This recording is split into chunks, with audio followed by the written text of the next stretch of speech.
Hi everyone, my name is Andrew Bachenko, and today I will tell you how to dive correctly and safely. At first, I wanted to create a ranking from the least important to the most important rule, but I realized that when it comes to safe diving, the most important thing is to follow all the rules. So, don't skip ahead and make sure to watch all the points. Since the most crucial part of any jump is the landing, we will start with that. Attention! It's very important to make sure the water is deep enough for the jump and that there are no dangerous rocks, rebar, or other objects in the water or on the bottom. Of course, it's best to jump in well-known or tested spots, but every time you go to jump, make sure to double-check the landing area. Just because it was safe to jump there yesterday doesn't mean it hasn't changed while you were away. It's possible that waves brought something in or someone threw something into the water. Important note, to check the bottom, you don't need to jump into the water. You should either carefully descend from a lower point or swim out from the shore. If the water is clear and you can see the bottom, it's sufficient to inspect the landing area from above. Try to enter the water with your body as straight and vertical as possible. Keep your legs together and your arms close to your body. Of course, if you're performing a specific trick or move, there will be its own set of rules. By the way, if you want to learn how to do a dive, check out the video linked in the description. To properly calculate your jump, you need to understand the distance to the water's surface. This becomes more challenging when the water is too smooth and clear, or when there are large waves at sea. If there are large waves, you must consider that when a wave rolls in, the distance to the surface is shorter, and when the wave recedes, it's longer. If you take this into account, you'll avoid under-rotations and over-rotations.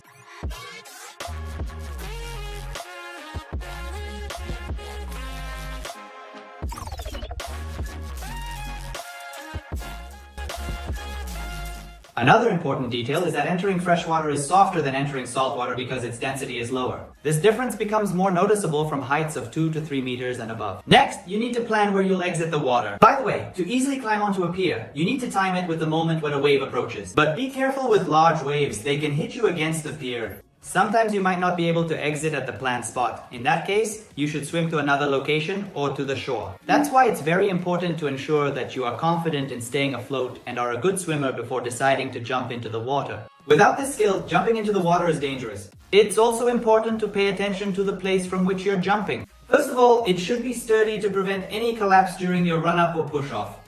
Second, be careful on wooden surfaces. For the first few jumps, while the decking is dry, everything will be fine. But then it will get wet and become slippery. Therefore, to avoid slipping, don't take off with a running start or from one foot.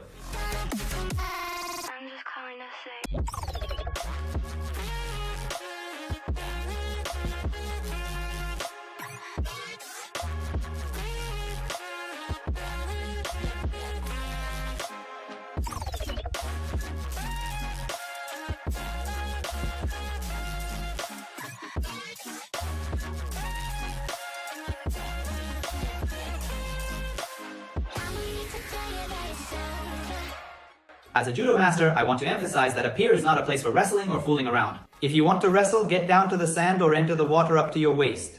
But definitely don't do it on the pier or near a ledge. It's an entirely unnecessary risk. The next point seems fairly obvious, but unfortunately many people neglect this rule. Jumping into the water while under the influence of alcohol or drugs is absolutely prohibited, as well as engaging in any sport.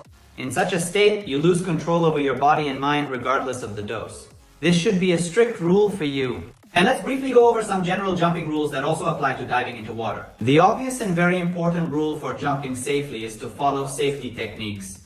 Before you jump, review all the safety points in your mind. At first it may seem stressful, but it will quickly become a habit. If you're unsure and afraid, don't jump. Once you start a jump, do it all the way to the end.